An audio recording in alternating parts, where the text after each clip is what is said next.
like to thank the people for allowing me to come in and visit and maybe spread a little knowledge to you if I can. And I'm just going to get into a lot of what I've been doing because it impacts on you here as well. And I think, of course, in the past I've talked about John A. MacDonald, Indian Act Chief and Counsel. Okay. Well, you know, and it's not their fault. The fact that he kind of took the power away from, you know, the traditional chiefs and handed it over to the Indian Act elected version. And but the problem with when he did that was he never gave them any authority at all to do anything. So and of course, well, over the years, I think it wasn't until into the 1950s that actually the chiefs and councils actually acted on their own, because the up until then, the Indian agents always chaired all their chief and council meetings. So it was hard to try to get ahead under those conditions, and of course nobody knowing what the law was all about anyway, or anything in the Indian Act. And but today we know, and we also know that well, that's especially important because I got, of course, two major sections put in the Constitution, which was 25 and 35. And I think we've won something like 350 cases or so on Section 35 now. So, and it's it hasn't moved as fast as I originally thought, but it is moving, but today it seems to be moving a lot faster because I come out of retirement and decided to, hey, I'm going to get involved again. And we got this huge problem with government controlling your chief and council, because they are just servants of the minister. And they actually, they're not an Indian, they're actually a corporation, because they could sue and be sued. So, and you know, it sounds crazy, but when I know down home, this is just an example. The council tried to get rid of one councillor, you know, by resolution and that, and I think they put it up before a judge, and the judge says, well, you can't do it because there's no authority in the Indian Act that says you can. So, so you know, it's those kinds of things, and I think the biggest problem that chiefs and councils have today is nobody's ever told them the truth. I mean, they're operating on some sort of authority that they don't even understand, or well, actually it comes down to lack of authority, and so they can't really get involved in too many things. And I think one of the first areas where they found out was cannabis, because it's nowhere in the Indian Act, and so they couldn't get involved in that. Although some of them tried, and they got taken by the lawyers big time. And all the lawyers were doing was cutting and pasting somebody else's work, which had already been turned down by the government, because Indian Act chiefs and councils have to be approved by the minister, or nothing goes through, you know. So none of their stuff has ever gone through on cannabis. And so today they're starting to operate not just on the reserves, but in cities. And Tom and I have been quite active in helping a lot of shops open up. We've opened in Ottawa, Moncton, Halifax, Stratford, London, and then there's about 25 operating in Toronto. And it's really coming down to using our rights now to I guess, assist in getting involved in the economy. But there's a lot of things about the rights that I guess that people wouldn't know, and one of the best ones today, and we've only found out the last couple of years, is the Rowan Proclamation, and it's an 1854 Royal Proclamation, which Rowan decided he was going to fix the Robinson-Huron treaty problems. So he set about doing it, but I think in a lot of cases, he made it worse. But one of the beauties of him making the proclamation is he tended to recognize a lot of your traditional rights and the way that the society worked, which comes under Aboriginal rights. So you can't get rid of these because even the Royal Proclamation says it only recognizes rights. It can't create any rights. So what rights was recognized there are still valid and would be under Section 35. And there's a lot there. Much stronger wording for tax-free status, and I believe that people would be tax-free in all of Upper Canada, so any place, and then there's a lot of other social areas that it touches on, like your marriage, if you want to adopt, and in my mind, these are valid. These are valid. But of course, we haven't used them yet because opportunity hasn't come up, and the information is actually relatively new. But it's in my mind, it's powerful stuff. You know, with my experience involved in doing a lot of different kinds of land claims, this is very important, because essentially what it does is it makes your treaty or your nationhood so damn much stronger, and it would put a new, well, just depending on what you do with the settlement here, as long as you don't surrender anything, you know. But when I looked at your treaty situation here, I tend to think of it as it's just one big flawed arrangement, because they had to put a lot of the chiefs in jail to sign off on it, and then they use that. But I don't think it ever got to a vote amongst your people. So that would put you in totally in charge of the whole, well, whatever portion of the treaty area you would identify. So, like I said, it's just another position, but in my mind, it's very valid, and I would be negotiating, on that kind of basis as well. And I don't think that even affects the settlement number, whatever it is,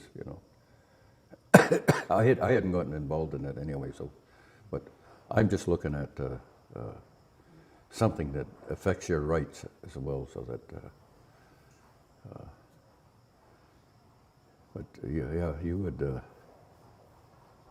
would have rights that that the ones you could identify would be the ones that show up in other treaties. And hey, say for the instance, the Mi'kmaq Treaty of 1751, where they could set up truck houses any place in Mi'kmaq land, any place. So using that, we helped them set up a shop in Halifax. Actually, there's two there now. Two, yeah. And but they don't have a response to it right now because we lay out, hey, these are all the rights that they have under the Constitution or any kind of constitutional argument, and so they see it. Now they're on notice too. So and they have to try to once they get that, they have to send her all the way up the line because they don't know, they don't have lawyers that can properly analyze it for them. You know, that goes to Indian Affairs, and then Indian Affairs would have to agree with me on my analysis of what rights they have. But so far, we've had no problem, and it's only just opening the door. So it's not haven't had any pushback yet. But you know, eventually when I get to court, I'm hoping that we can resolve a lot of other issues like that ability to freely trade as we always have in the past. You know, those kinds of things. So, and then for sure now I know I'm going in as an expert witness on at least one, but probably several cases, but being an expert witness, I can do something a little further than a normal witness. I don't just have to respond to a question with a yes or no. I can give an opinion. So that's the beauty of it. So I'm kind of looking forward to that. I think with the constitutional arguments, we shouldn't have any problem winning. What I've been doing is going around giving a lot of talks on problems with the current John A. Macdonald chiefs and councils, you know, and the fact that because they have no authority, they think they have some, but they don't, and they're finding out that it doesn't exist, so all they can do is run government programs. But unfortunately, our provincial organizations are in the same boat, so you don't see them fighting for rights anymore, you know. So I'm kind of out there on my own, but all I'm doing is telling everybody, hey, this is the truth. What I'm telling you are the facts, you know.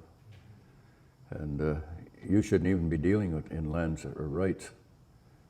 Stick to the programs. But I'm also finding out that any of them that usually sit in on my sessions switch over once they learn, hey, they've been scammed ever since 1867, you know. And since the government put in these, put in place the Indian Act.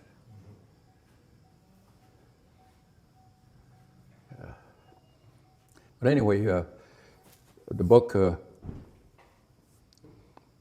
will help anyone understand Aboriginal treaty rights, and but it also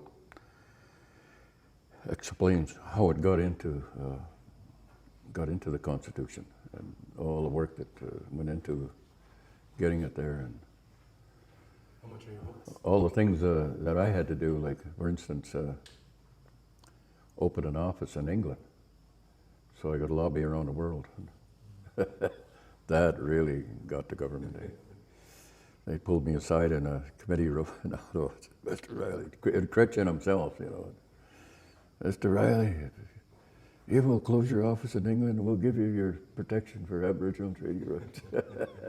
That's it, put them there. I think I'm having an effect all over the place now, just with what I've been saying. Hey guys, I'm just showing you reality. And I told Chiefs, hey, it's not your fault, guys. That's what the government did. and without ever telling you what there'd be consequences, or there would be understandings that really didn't fit your customs or your society. You know. In a way, it's kind of crazy to have to come after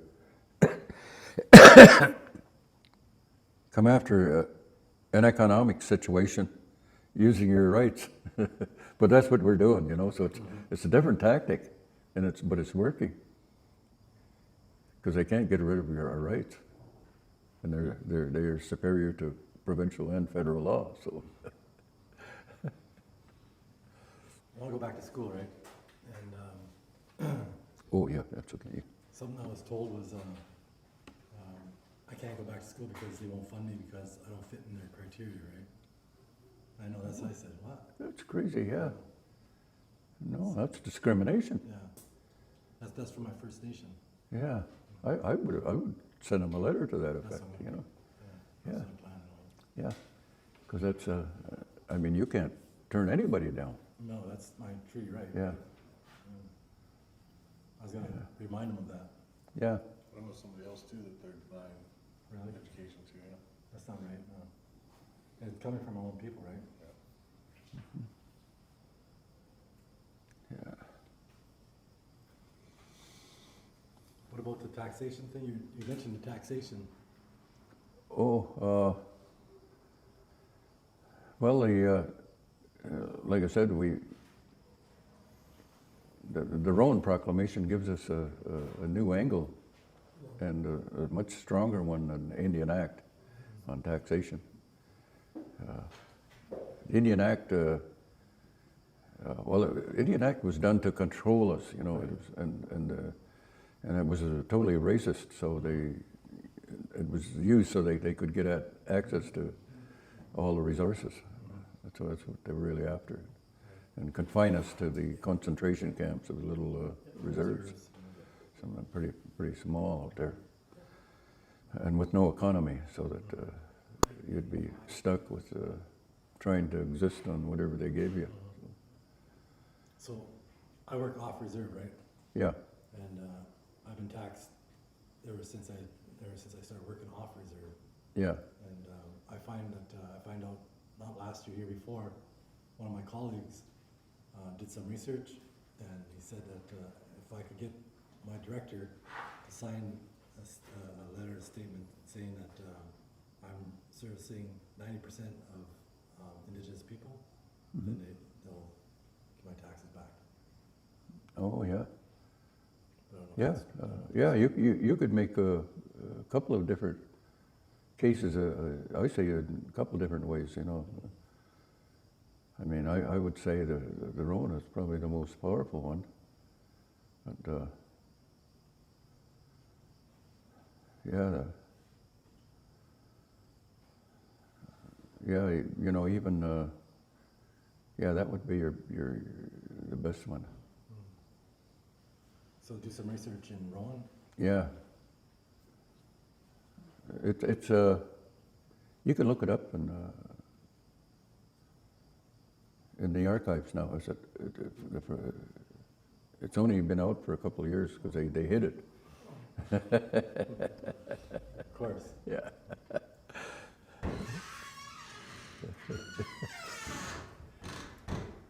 So would that interrelate to, say, being off reserve and then paying your taxes, say, as a business owner as well? It's hasn't been tried, but yeah, it would apply to off reserve as well. What about other sources of taxes? So like say house taxes or my property taxes in town, because I own a house off reserve. Yeah. As far as I can see, it applied to all taxes. Yeah, because taxes are taxes. Right? Yeah, yeah. We're supposed to be tax exempt. Yep. So yeah, but you know, no, nobody's made a case on that yet. But from my perspective, you'd have a solid case using Rowan. But again, you know, I said it's Well, never tried. that's the thing with a lot of people, I Yeah. work with a lot of Yeah. indigenous people too, that say run businesses. 'Cause, and people are see, looking for Indians- Reserve address. Yeah, Indians were tax free in all of Upper Canada. So, So Dell, as First Nations people, we kind of paid our taxes as a whole, right? Is that kind of what we would have done, was paid our taxes as a whole? Like as a nation, would we have like made that agreement to be tax-free, so? the biggest problem was, well, up in this area, you didn't have any treaties or anything yet, but you lived all over the place. You know, you had clearings, and a lot of times the white people move in on you and try to make you pay taxes or try to, to push you off your land. So Indians forced the government to put in place the Indian Protection Act. And essentially it mostly dealt with anybody trespassing on Indian land would be ejected with their magistrates or whoever their law enforcement at the time. And that's what it was, its sole purpose was to actually protect the Indians against the encroachments. And but it mentions a lot of other things though too. Like I said, the tax-free status, and the fact that you can't be sued, with stronger language. And well, and then there's the social areas. If you could also use those too. So, and yeah, it's just something that hasn't been tried yet. So it kind of is something that's kind of started right from Yeah. the province. Well, we've made mention of it now, and when we set up a lot of the or helped set up the shops, that they're also dealing with their own proclamation. So if somebody wants to set up a shop, do we have to be a member of the North Shore Anishinaabe Association? Yeah. And if so, can you talk a little bit more about like that association, like a bit about like what that is?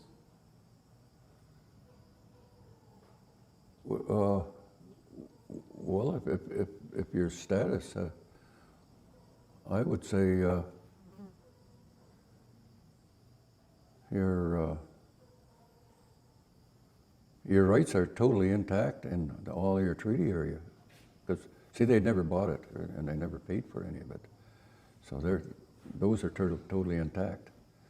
And essentially, what we've been doing is mirroring your current day ownership of that property. They're leasing it to you or renting it to you. Marry them, the two together, your rights with their obligations. Like they got to pay the taxes and that, but you'll have your shop open under North Shore rules. You just talk to the fellow in Halifax, and the local people like the Indian shops. Yeah, because they stress, of course, the medicinal aspect of marijuana, and it's all the derivatives that people have, and I think that's a theme of most of the shops now, rather than hey, this is just for pleasure, because well, of course you have the weed there, they want it for that, or you can have it for that too, but but essentially you're selling it to them. It's medicine, and but that's a powerful argument that hey, we don't really need anyway. But it's a good it's a better approach than they have. So it's And the same rules would apply for like a cultivation site as well? What's that? The same rules would apply for like a cultivation site, like as long as you have. Shouldn't be any problem at all. I mean, you're not restricted to any federal laws either on it. Yeah. So I think, Dell, if I hear you right, you're kind of talking whether it's for, minerals or agriculture or cultivation, we have a rights into the economics. yeah, And outside of the band office's rules. exactly. And So I think and that's pretty challenging because, well, the band is an entity, so they could be sued, and that's why they don't Yeah, really. yeah. But they're very restrictive all over the place. They stop the entrepreneurs as much as they can, and, rather than help them. And actually the biggest breakthroughs now has come from the cannabis industry, and it's employing hundreds of people, hundreds of our people. Oh, it is. And you go through a night and, oh Christ, look, everyone's late. Christ, they all got new cars, new trucks, and the houses look a hell of a lot better, you know. So yeah, but it's only one area, but it's a start, you know, and well, it's forcing us to use rights to make some headway in this area, you know. I think, Bill, like when it comes to the general public too, like one of the things that's feared with any entrepreneur is the band's gonna say no. You know, the band's gonna say no. And Yeah. they really promote themselves, you know, and they did this with me, and you guys, you know, thank God we're here to help me through this, was Yeah.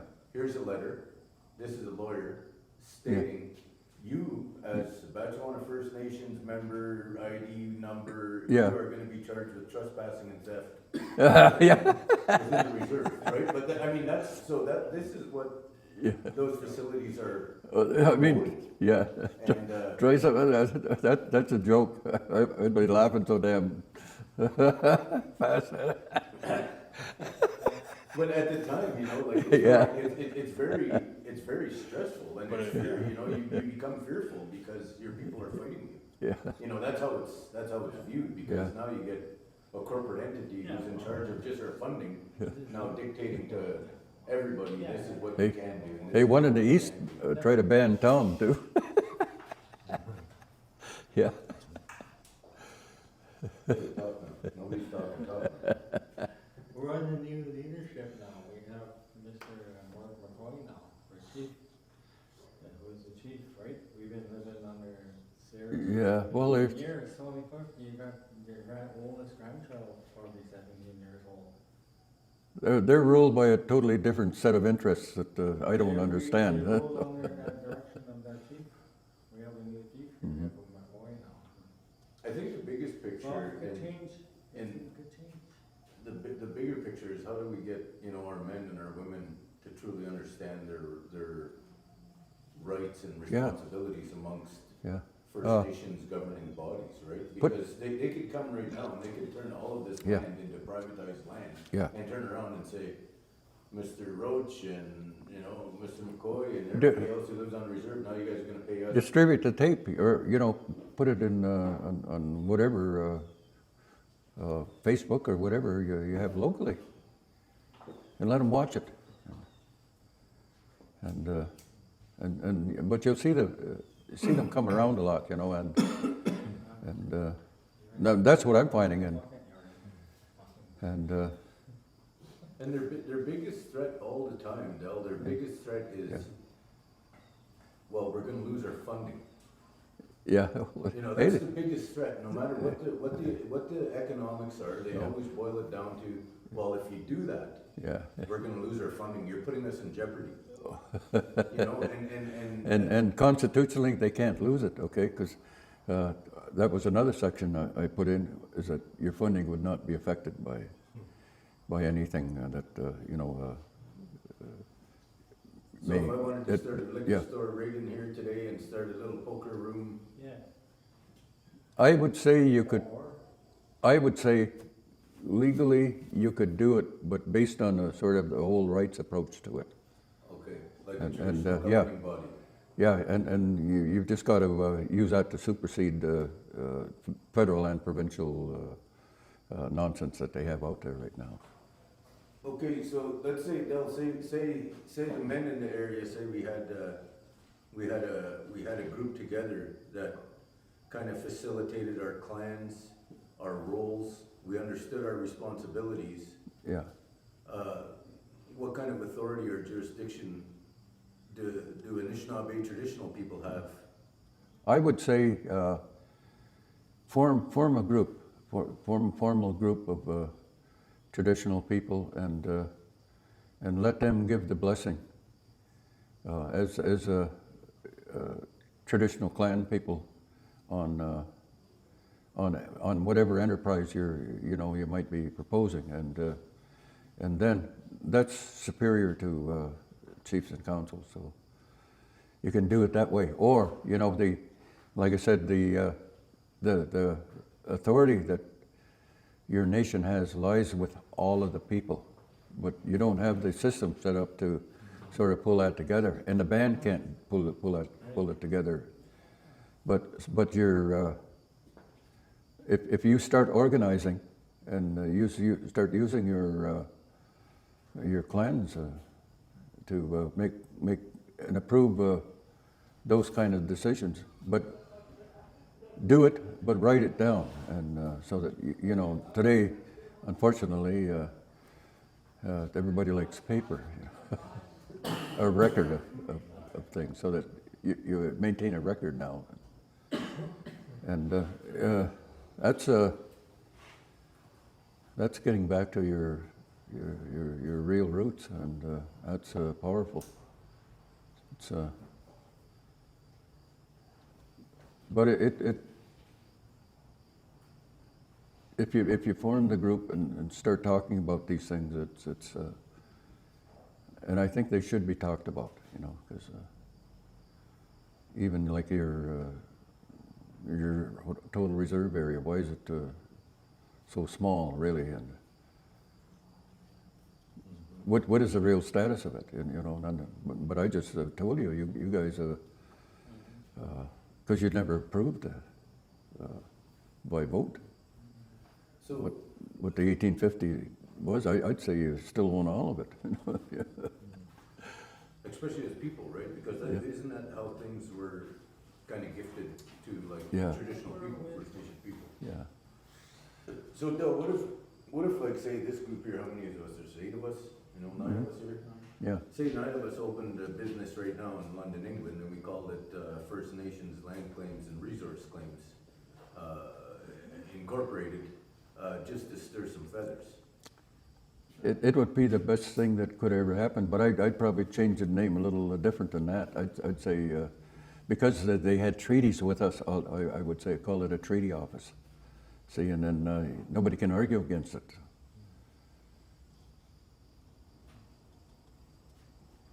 And then you can do anything under treaty anyway, so. So the importance, I think, for most Yeah. people to kind of really understand is how important our traditional governing bodies are. Yeah. Now, unfortunately, down in Tandanaga and down in your area where all the Haudenosaunee and Omuamua are, their values are a little opposite of Ojibwe's that are up here around the. Well, they have their own way, and of course they tend to look down on us a little bit. It's not being in the same rank, I guess, as them, but I would say, hey, we've ruled.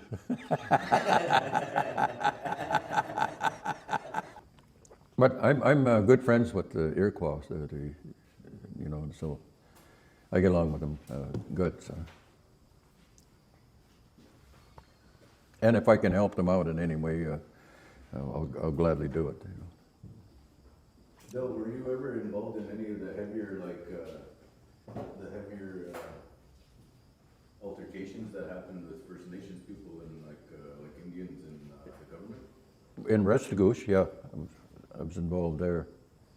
You want to hear about it? Okay. Well, I got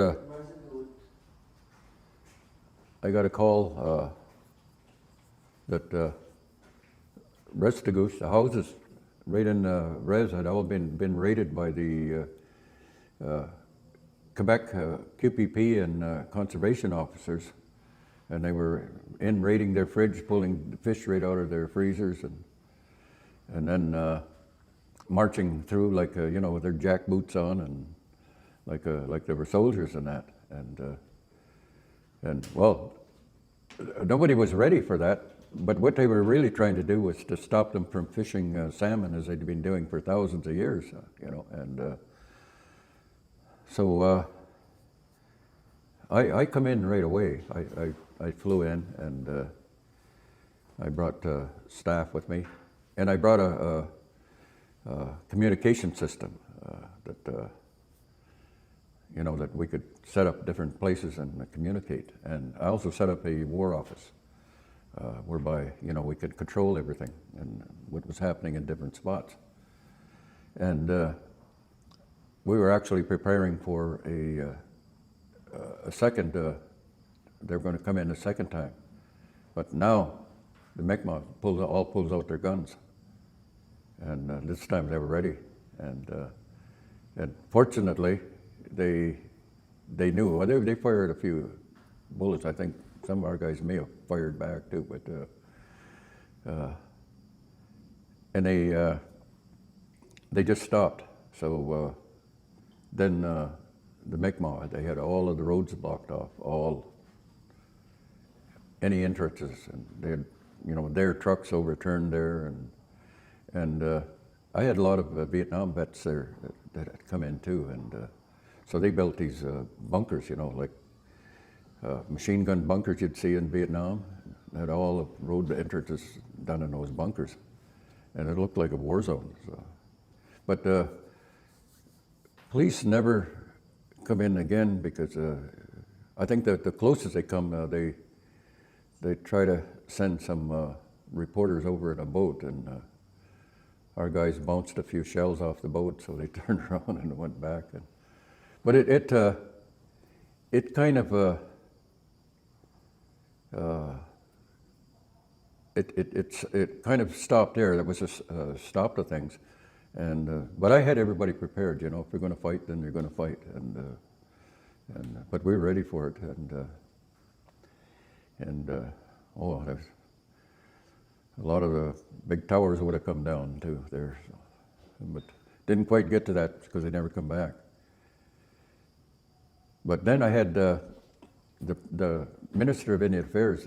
He come in, and of course he come in with nearly $1 million, you know, to try to appease the Indians, and he did do one good thing. He told Quebec that wasn't any of their business, fishing rights, you know,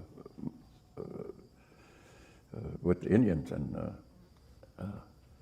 then I had my guys. A couple of my staff go around with the Minister of Indian Affairs, John Monroe, and he liked to drink. So I told him, "Well, get a 2 or 3 bottles so that you'll have enough." So he was around riding around with my staff in the back of a truck, checking all the checkpoints, you know, and having a hell of a blast. And he must have, I didn't drink it myself at the time, so he must have got just hammered. But anyway, we were supposed to have a meeting 9 o'clock next morning, and he come in, oh, his eyes looked like a couple of piss holes in the snow, you know, and he was trying to get the meeting over as quickly as he can, so he wasted probably 10, 15 minutes, and he'd handed over all the money he brought. But anyway, the only other thing, Quebec, the Aboriginal Affairs Minister called me in the Leganar War Room office, and called me, and he says, "What are you Indians doing? We're trying to stop you fishing, us Quebecois." I says, "Quebecois?" I said, "There's no goddamn such thing." I said, "You're a goddamn Frenchman from France. That's where you're from." He just slammed the phone down. That was the last we spoke.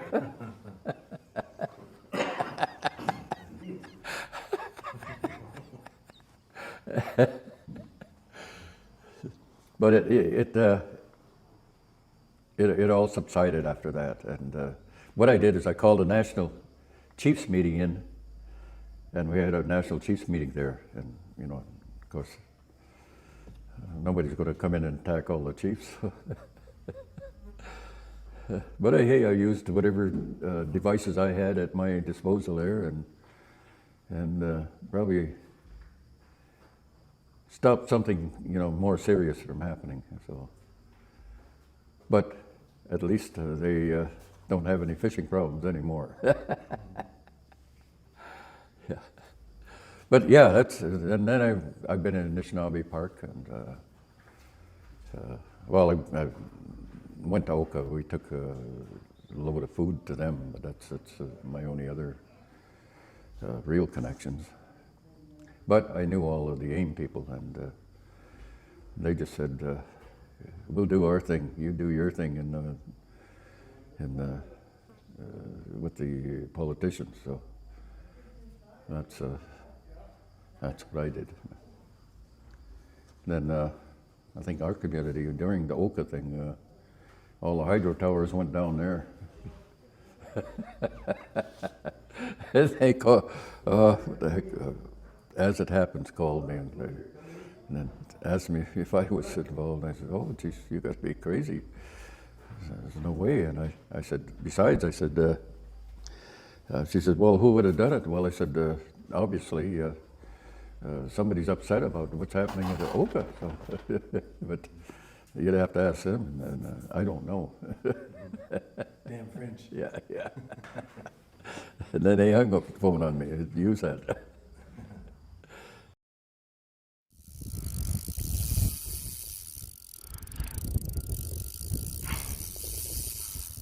Hi, everyone. My name is Del Riley. I'm former president of the National Indian Brotherhood. I was involved as the national president. It was my position that we needed protection in Canada's highest law, the Constitution. I then proceeded to implement it and get them put in the Constitution, which after a long, hard fight, we finally got some of the sections in. The two important ones were Section 25 and 35. This book contains how this all came about 8 years at TB and residential schools. I had to go back and relive some of the horror of residential schools. I'd like to dedicate this book to all of the survivors out there. Purchase this book below.